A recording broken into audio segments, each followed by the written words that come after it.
Assalamualaikum warahmatullahi wabarakatuh.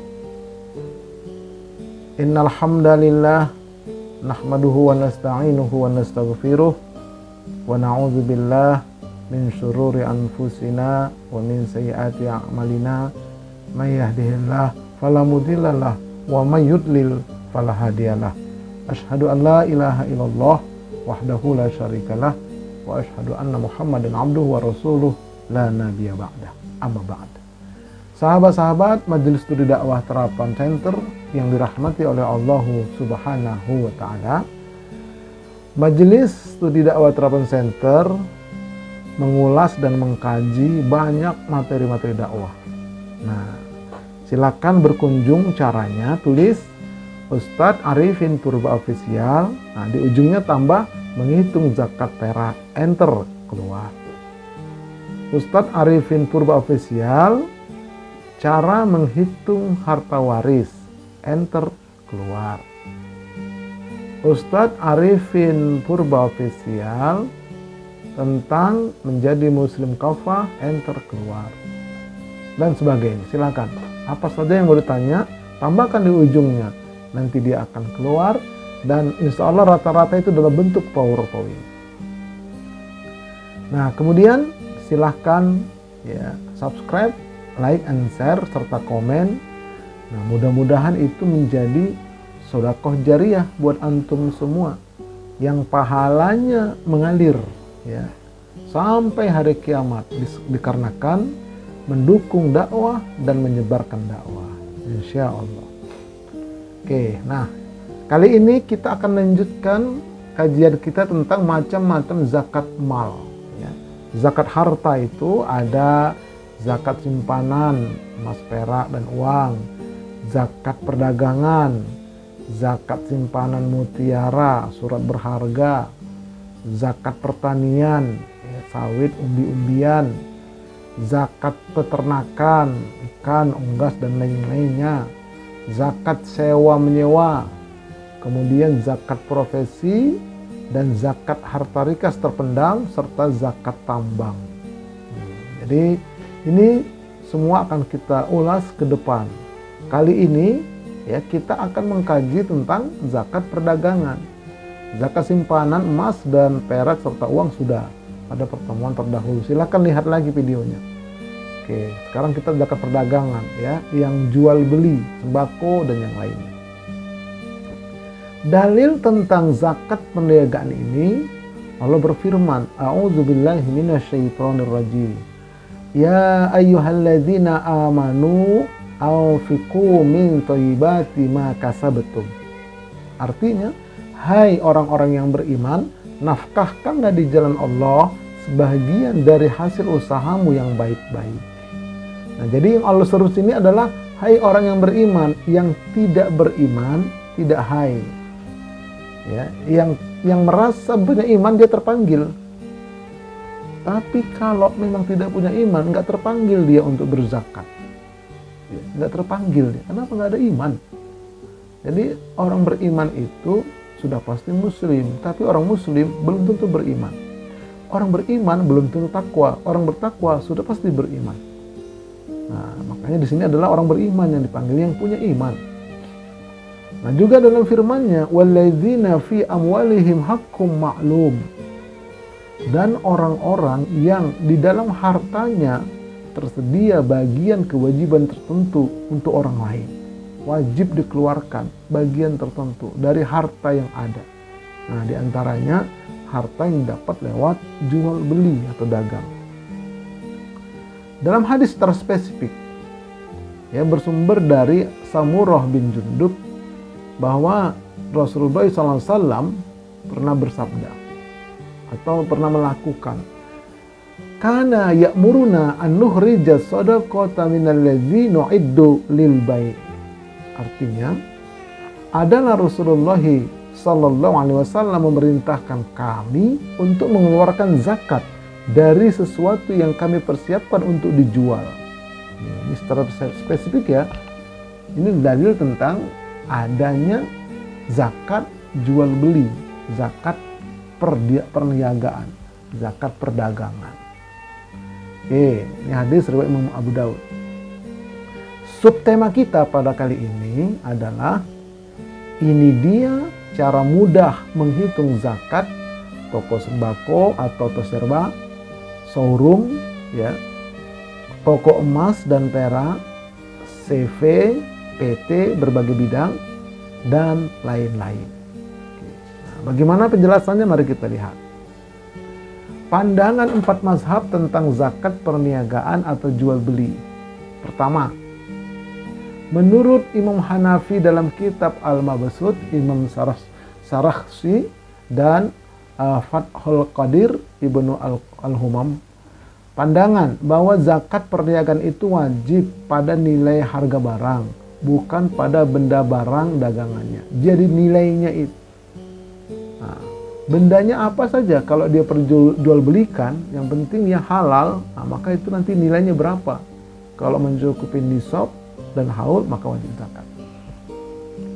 Perhitungannya adalah pada akhir haul dengan cara pedagang menaksir barang dagangannya tersebut dengan uang atau dengan emas dengan perak. Jika mencapai nisab salah satunya, maka wajib zakat 2,5%. Gitu. Nah, kemudian adapun hutang yang mengurangi modal, maka boleh dikurangkan dari nilai barang. Nanti kalau ada dia hutang jangka tempo, dikeluarkan dulu. Nah, baru nanti berapa hasil bersihnya. Nisab perniagaan sesuai dengan nisab emas 85 gram atau perak 595 gram. Ini menurut mazhab Hanafi.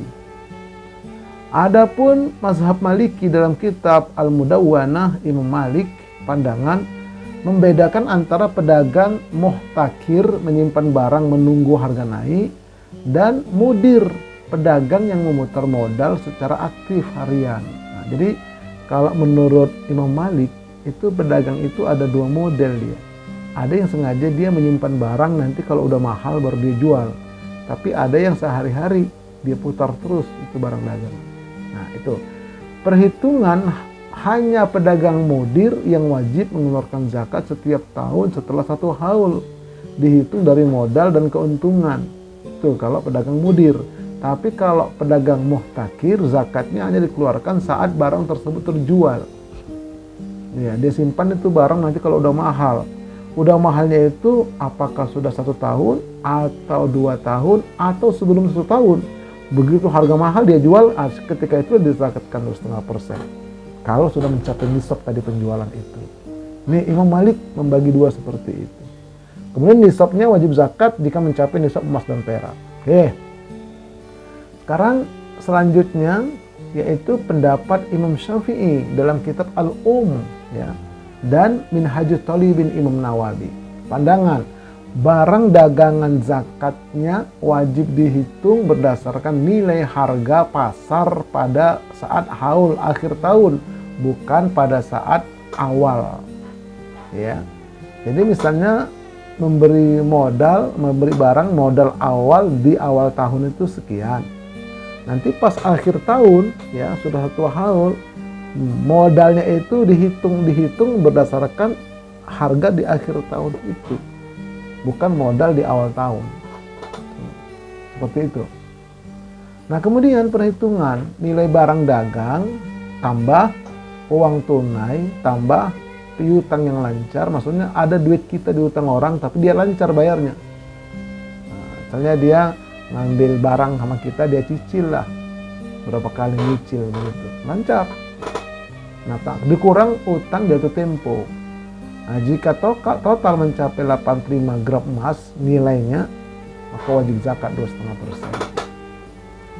Haul wajib melewati 1 tahun hijriyah, bukan Masehi tapi hijriyah. Itu Imam Syafi'i. Adapun mazhab Hambali dalam kitab Al-Mughni Ibnu Qudamah, pandangan hampir sama dengan Syafi'i. Zakat dihitung dari nilai barang dagangan di akhir haul. Diperhitungkan barang yang diperjualbelikan atau arud at-tijarah untuk keuntungan. Tidak wajib zakat aset tetap yang tidak diperjualbelikan seperti gedung toko, alat operasional atau yang lainnya. Etalase nggak wajib. Jadi barang yang mau diputar itu, yang mau dijual belikan itu. Nah, kemudian nisab mencapai nisab emas atau nisab perak. Oke. Baik, nah selanjutnya kita lihat pandangan ulama kontemporer tentang zakat perniagaan. Pandangan ulama kontemporer seperti Fatwa Bajnas, ya perhitungan yang umum digunakan adalah modal, ya maksudnya harga modal di akhir tahun itu atau seluruh barang itu, kemudian tambah laba keuntungan baik uang cash di kasir atau yang ditabung ke bank, kemudian dikurangi hutang jatuh tempo, baru dikali 2,5% dengan nisab 85 gram emas. Dilakukan di akhir tahun dari sejak memulai dagang. Oke. Dilakukan atas masing-masing nama barang dagangan seperti toko, nanti ada hitungannya, toko sembako misalnya, ada hitungannya, toko emas ada hitungannya, ya macam-macam, toko pakaian jadi, toko bahan tekstil, masing-masing dia, showroom motor, showroom mobil, CV atau PT dalam jasa apa, itu masing-masing nanti dihitung dia. Untuk apa? Ya, sebagai pembuktian kita orang muslim. Nah, sekarang kita lihat ya. Mari kita lihat lebih detail cara menghitungnya. Ringkasan menghitung zakat dagangan sembako. Kita mulai dari sembako ya, 9 bahan pokok atau yang lainnya. Syarat wajib zakat dagangan sembako. 1. Mencapai nisab total aset barang yang akan dijual itu, yang akan diputar itu setara dengan harga 85 gram emas atau 595 gram perak. Nah, jadi nanti salah satu opsi nih.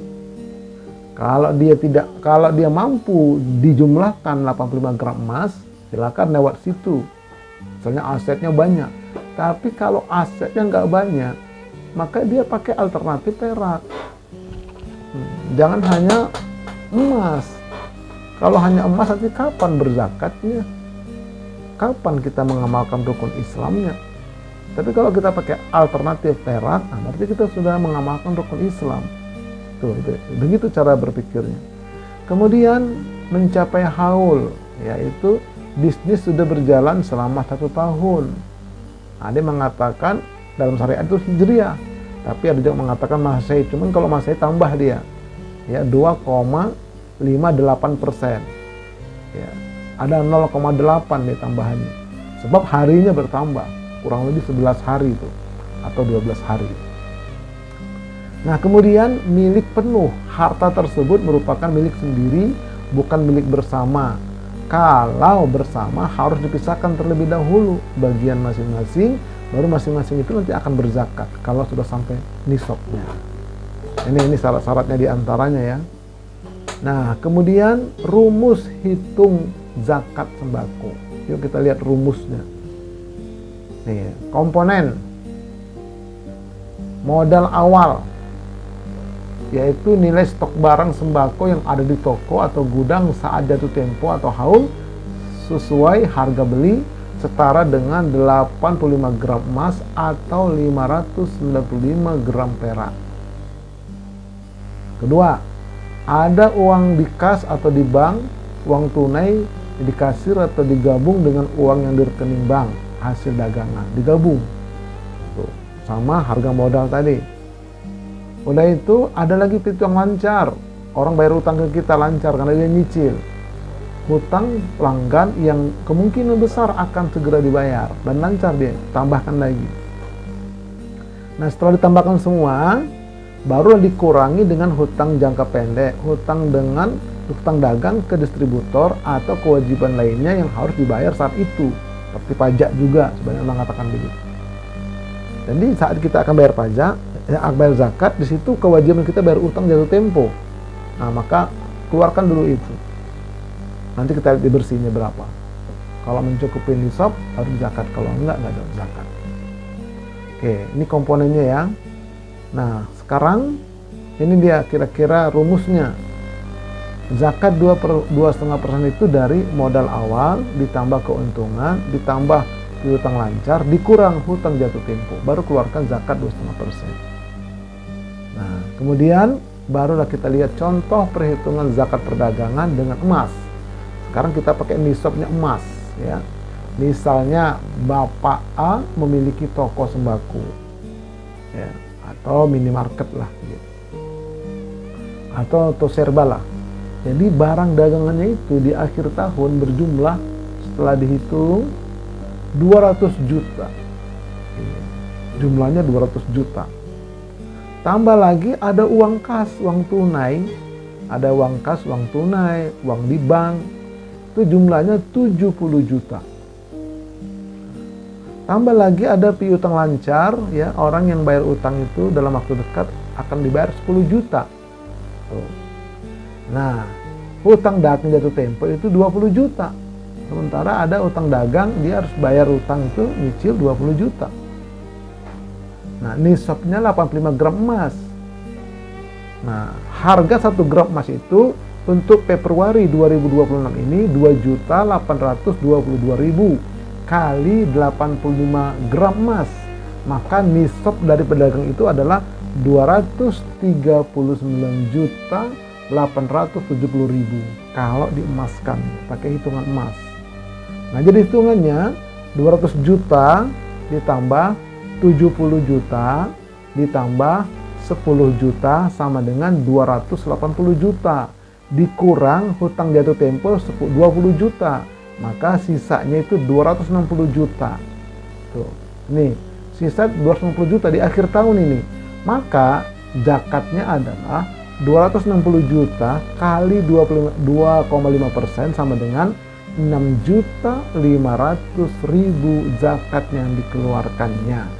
Kalau dia pakai dasar nisab emas. Tuh. Ini partainya partai besar lah ini kira-kira begitu. Ya. Nah, nanti kalau dia hasil zakatnya itu sekitar 500 juta, ya kalikan aja 2,5%. Kalau dia itu punya aset 1 miliar, kalikan 2,5%, begitu seterusnya. Nah, ini kan tadi minimum itu, ya, minimum itu seharga 85 gram emas, minimum, ya, minimum, yaitu 239.870. Nah, ini kan dia udah 260 juta, berarti sudah melebihi, makanya dikalikan 2,5%. Yang wajib dia zakatkan setiap tahun itu, pada tahun itu adalah apabila sudah satu tahun 6.500.000. Oke. Nah, sekarang kita lihat pakai nisabnya nisab perak. Ya. Perhitungan zakat perdagangan itu dengan perak. Karena kalau dengan emas tadi itu nggak semuanya toko-toko itu mampu. 235 juta, 200 juta lebih. Sementara kita ingin berzakat, maka pakai perak dia nisabnya. Misalnya ada stok barang sembako, ini warung tradisional. Di akhir tahun dihitung-hitung itu modal akhir tahun itu sekitar 25 juta. Nah, dia hitung-hitung itu. Nah, kemudian dia punya uang kas tunai 10 juta, nggak ada di bank, cuma di kas tunai aja disimpan sama dia. Hari itu, ya, ada 10 juta. Kemudian dia punya piutang lancar, ada orang ngutang ngutang barang, dia cicil 5 juta, 5 juta. Lancar itu. Beberapa hari lagi akan dibayar 5 juta. Jadi cicilan bulan itu yang dekat kepada zakat itu yang akan dimasukkan. Bukan jumlah total cicilan semua, tidak. Itu dimasukkan 5 juta. Nah, hutang dagang jatuh tempo yang wajib dia keluarkan juga ada 5 juta. Oke. Nah, nisabnya pakai perak 595 gram perak. Itu nisabnya kita pakai perak sekarang. Nah, harga 1 gram perak itu per Februari 2026 ini adalah Rp55.000. 1 gram perak kali 595, maka totalnya 32.725.000. Itulah nisabnya kalau pakai perak. Nah, sementara kalau kita hitung tadi, ya, asetnya si Bapak B ini 25 juta. Itu tadi barang-barang stoknya, tambah 10 juta uang tunai, tambah 5 juta orang yang bayar ke kita. Totalnya 40 juta, dikurang 5 juta utang jatuh tempo. Sisanya bersihnya itu 35 juta. Sementara nisabnya cuma 32.725.000. Berarti kan sudah mencapai nisab itu. Nggak sampai emas tadi kemahalan, kita pakai perak. Nah, jadi 35 juta hasil bersihnya tadi itu kali 2,5%, maka zakatnya adalah 875.000 rupiah. Itu yang dikeluarkan. Bersih harta kita. Nah, kemudian lengkap Islam kita. Ini makanya kita Islam aja belum lengkap karena belum menunaikan zakat.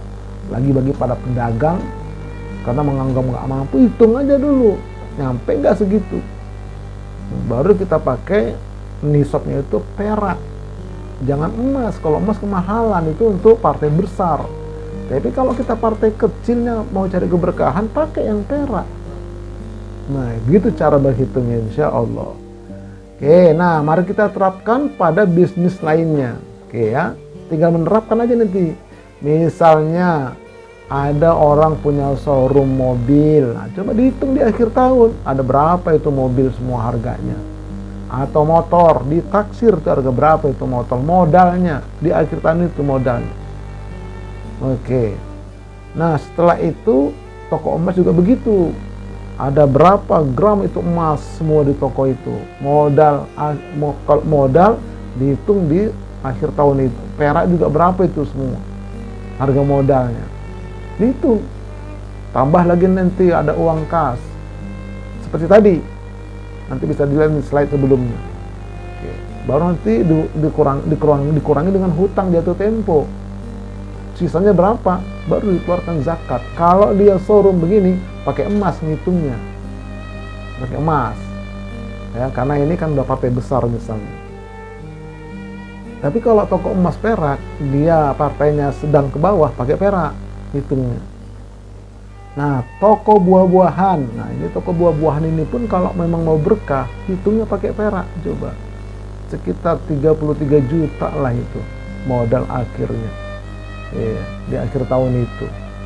Dikurangkan kalau punya utang, dikurangin itu. Masih cukup nanti 32 juta lebih. Nah, itu nisabnya kalau perak ya. Kemudian toko pakaian juga supaya berkah. Toko bahan-bahan tekstil. Banyak sekali yang pada penjual, jual makanan pecel lele, jual makanan kuliner. Coba dihitung supaya berkah. Berkah dunia, berkah akhirat. Dan kita juga menjadi muslim yang kafah. Nah, CV atau PT bergerak di bidang apa misalnya? Di bidang jasa, ya, jasa untuk apa ya, sebagai bidang jasa lah, jasa apa aja, atau di bidang barang, atau di bidang apa saja. Nah, itu. Kalau dia itu CV-nya itu pribadi, tapi kalau PT itu nanti beberapa yang paham saham, ya bagian dia kalau yang muslim. Jadi nanti per orang yang punya saham di situ, berapa saham dia di akhir tahun itu, coba ditotal, mencapai nisab enggak, emas atau perak, keluarkan zakat. Nah, kemudian dan lain-lainnya. Kalau kurang jelas, ada yang kurang paham, boleh japri saya di nomor kontak ya, ada pada deskripsi, ada pada di running text-nya, silakan ya, silakan konsultasi kita, boleh mau langsung janjian kita di mana atau bagaimana, supaya kita berkah.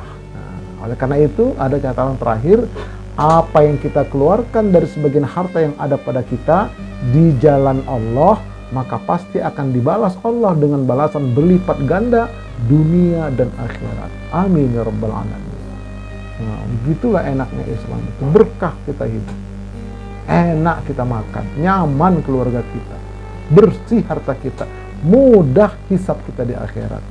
Insya Allah. Nanti kita akan lanjutkan pada tema berikutnya, masih tentang zakat mal. Ya, mudah-mudahan bermanfaat. Wallahu a'lam bishawab. Kita tutup dengan doa kafaratul majlis. Subhanakallahumma wa bihamdika asyhadu an la ilaha illa anta astaghfiruka wa atubu ilaik. Assalamualaikum warahmatullahi wabarakatuh.